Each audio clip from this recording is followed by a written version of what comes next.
They came to the table, they talked, we made a wonderful deal for everybody. Our farmers, as you know, with the soybeans at levels that nobody's ever seen before, we were able to make phenomenal deals. The Trump administration manufactures a crisis, and then they swoop in, say they saved the day, and ask you for praise. This is what they consistently do.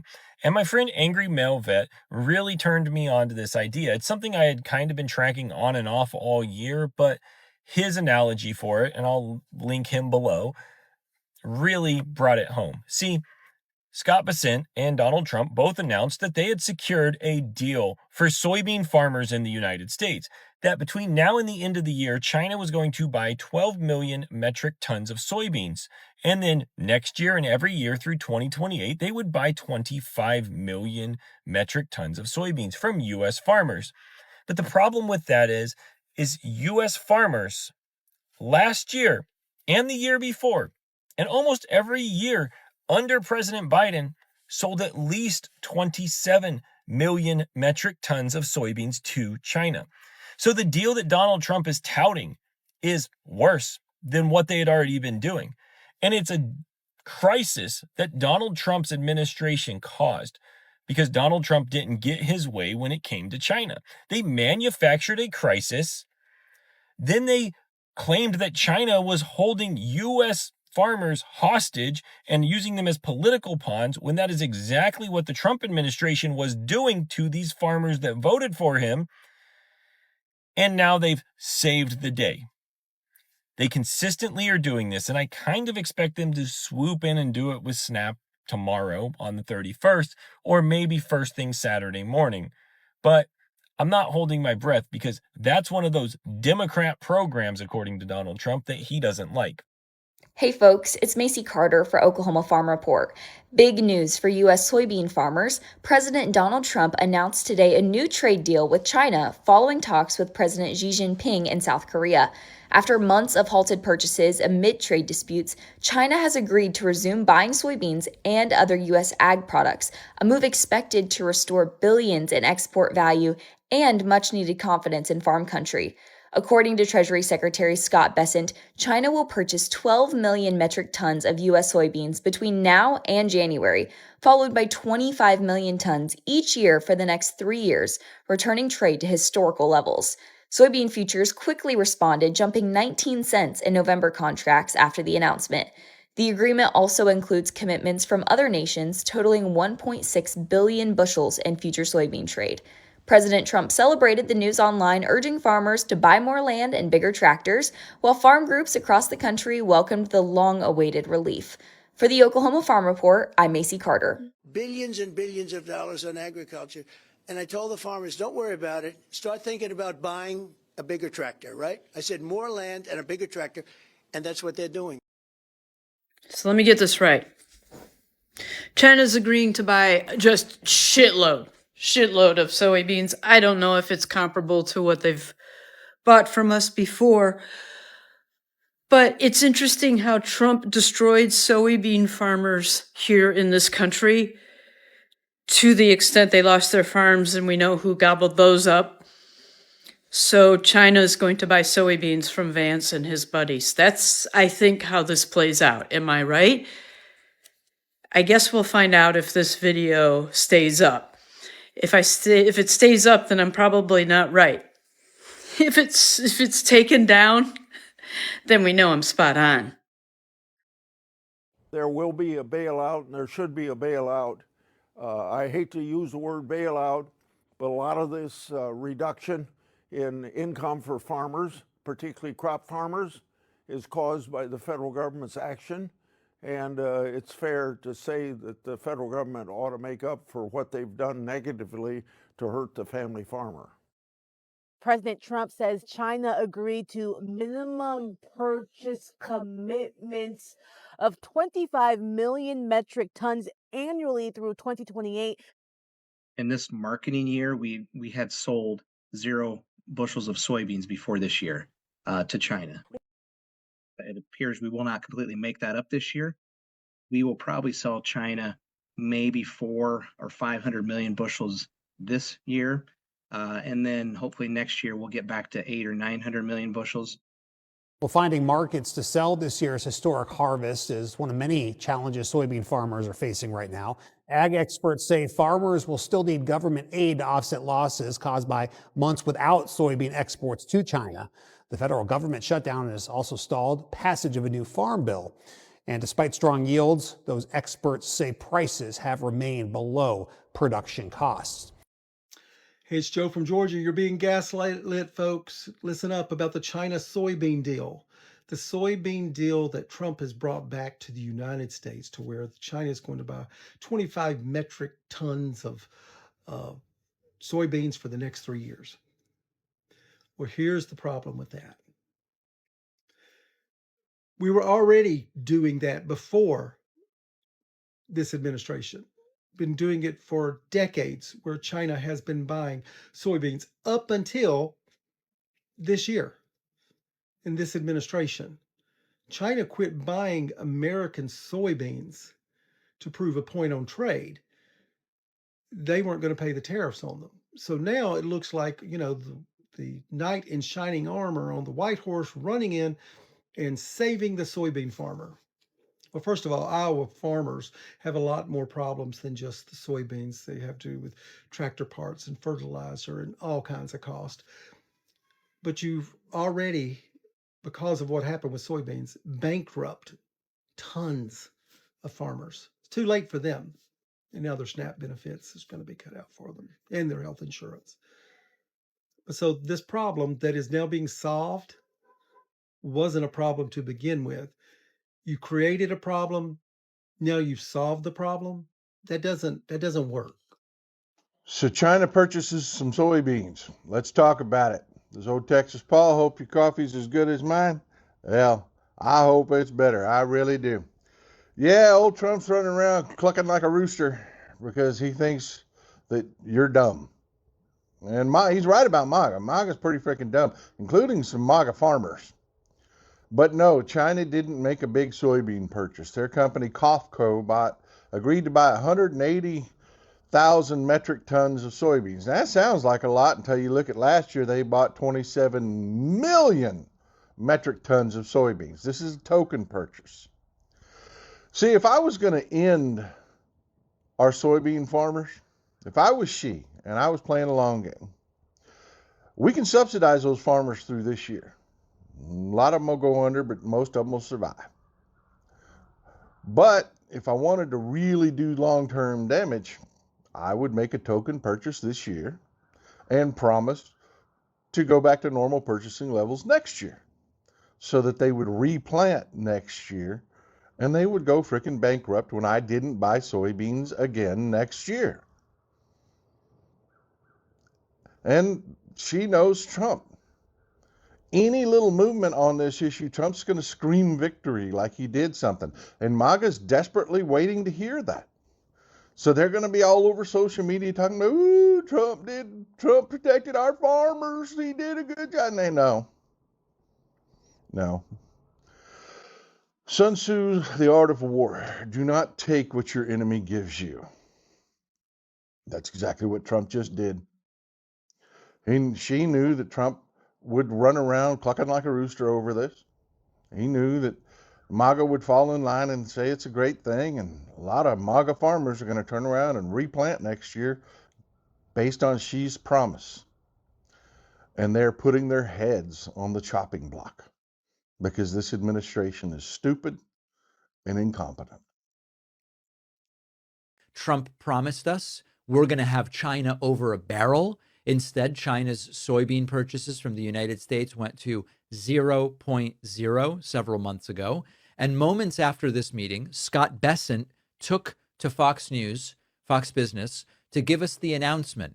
Thanks to Donald Trump's courageous and principled leadership, my words, not his, China is now going to start buying some soybeans again, framing it as a major victory. Maria, one of the big parts of this agreement, and I'm going to break the news here on your story, is the massive amount of agriculture purchases that the Chinese are going to be doing in this agreement. So the Chinese have agreed to buy 12 million metric tons of soybeans during this season, right now, between now and the should be January.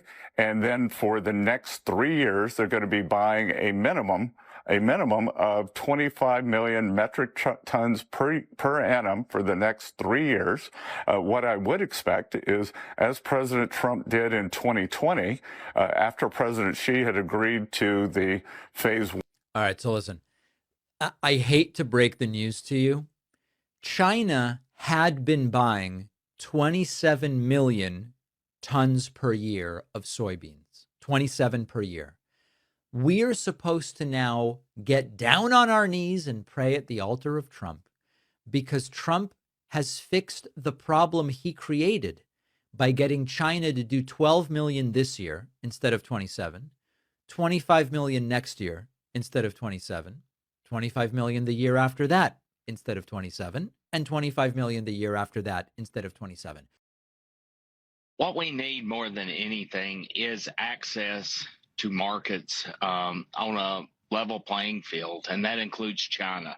Right now, with the trade war and then the tariffs and retaliatory tariffs that have resulted, we're at about a 20% price disadvantage when it comes to what the Chinese have to pay for our soybeans versus the Brazilian soybeans. And the buyers there want our soybeans, and we need to sell them our soybeans. Not Trump walking around acting like he single-handedly saved the soybean farmers. He convinced China to start buying soybeans again through tariffs negotiation. But, like, you're the whole reason they stopped, because you put the fucking tariffs on everything. I think this trade war is going to continue well into 2026 because there are fundamental differences. Come tomorrow, mark my words, he's going to demand they open up the government shutdown and give everybody their EBT, and he's going to be the hero again, and all these idiots are going to think he did it, and he single-handedly saved food stamps. Just like they all think he fucking cut us a check out of his own pocket in COVID. Is it better for you if the government gives farmers aid or if the Chinese buy soy? That one's a clear answer. If you talk to our farmers, they much more value certainty in real markets than a government payout. They don't know if a government payout will happen again the following year. And with these big equipment purchases, that's usually a multi-year decision. So they would much rather have clarity in the market. In fact, not only in this market, but every other market wants to know the rules of the game. So even other farmers around the world were holding off, not knowing how this deal was going to land. This deal is certainly net positive for the U.S. farmer, both the subsidy payment, but more importantly, the commitment of purchases from China to the U.S., much like they had been in the past. But then it also provides clarity for farmers all around the world. Did you know that the American Relief Act of 2025 authorized $10 billion to pay farmers who had disastrous crops in 2024 and who are now experiencing Trump's awesome trade war? American farmers are being used as pawns in a trade war, while Brazil and China make all of these money deals that leave us out and have our farmers begging for more money. President Donald Trump is taking a victory lap after securing a deal in which China will again buy U.S. soybeans. The announcement comes after the tariff set off months of trade turmoil that left soybean farmers unsure if they would be able to sell this year's crop. The White House says China will start purchasing 12 million metric tons of U.S. soybeans between now and January, then 25 million metric tons annually through 2028. We're in agreement on so many elements, large amounts, tremendous amounts of the soybeans and other farm products are going to be purchased immediately. Ohio soybean farmers say they're cautiously optimistic the deal will stabilize the global marketplace. I think given the uncertainty leading up to this point, and no purchases from China and the negative impact that was having on the marketplace, yes, I think this is encouraging and it's a step forward. Still, with this year's soybean harvest in the books, China is only agreeing to buy about half what it normally would this year. Combined with higher costs and lower crop prices, the U.S. Department of Agriculture estimates soybean farmers will face a net operating loss of $100 per acre this year. That's why the Ohio Soybean Association is still calling on President Trump to release $12 billion in aid he pledged for farmers hurt by tariffs. While this is encouraging and this helps us get us back to a closer marketplace for our sales and our exports, farmers are still facing a challenge. Another challenge may be ensuring China upholds its end of the deal. Last week, the U.S. Trade Representative opened an investigation into China falling short of its commitments to purchase U.S. goods in a trade deal during President Trump's first term. Some lawmakers are calling on the Trump administration to add an enforcement mechanism to the final soybean deal. China has never proven trustworthy in these deals in the past, but President Trump, I think, and his team, they know that. They know that enforcement is a big deal. We depend on that. You can't, a deal's no good if people don't live up to their end of the deal. For now, though, there's no way to know if China is buying the amount of soybeans it pledged to. Normal information on export sales is unavailable during the government shutdown. In Washington, Harry Lee, Spectrum News. Hey everybody, it's Will from the Back 40, and a lot of you have been reaching out to me asking me to make a video about the big China soybean purchase. I wanted to do what I always do and not just make a off-the-cuff video, so I talked to a couple of the same ag economists that I normally talk to, and here's what I learned. Big news hit the ag markets this week because soybeans rallied sharply after reports of a new purchase agreement between the United States and China. Now, prices did jump this week as traders reacted to headlines suggesting a multi-year commitment from China to buy American soybeans. But, as is always the case with this administration, the headlines only tell part of the story, okay? And we're going to dig into the rest of it now. So according to market analysis from AgWeb, the agreement outlines a potential for China to buy roughly 25 million metric tons of U.S. soybeans per year for the next 3 years and about 12 million tons for the current marketing year ending in December. Now, the reaction on the markets was fast. Soybean futures climbed past the $11 mark, and corn and wheat, for just a really brief period of time, followed that same momentum. Now, on the surface, that sounds like a big win for American producers because, after all, China is the world's largest importer of soybeans, and any new export agreement can send positive signals through the entire grain market. But it's important to separate what's promised from what's guaranteed. You've always got to remember that with this administration. And in this case, as is the case with all of their other trade deals, there are no guarantees in the agreement. Now, what does that mean? Well, analysts have pointed out that the deal is more of a framework or a commitment to buy rather than a binding contract. And if you're in agriculture, that's not the same thing. Anybody can change their mind anytime.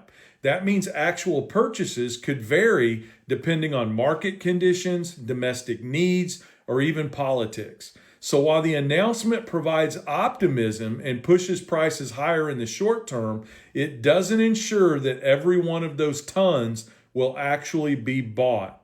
And this is the same as the other trade agreements in every other country that we've quote unquote gotten a deal with. Now, the rally itself may have been amplified by trader sentiment more than by the fundamentals. Futures markets move on expectations, like the beef video that we did the other day, not guarantees. And this news sparked a wave of short-term enthusiasm.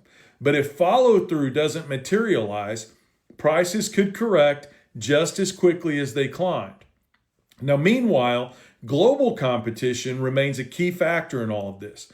Brazil continues to dominate China's soybean imports, and out there on the sidelines, Argentina is rebuilding its export infrastructure and getting help from the United States in doing that. So even if China does increase purchases from the U.S., the overall volume may simply shift seasonally rather than signal a long-term change in trade patterns, which is highly, highly unlikely. So what does this mean for U.S. farmers and grain markets? It's a reminder to stay cautious. A short-term price bump doesn't translate into a long-term recovery. Input costs, weather risks, and global production all remain critical variables. Marketing plans should still account for volatility because this rally could fade if the promised buying pace slows down, and it most likely will given the political climate that we live in.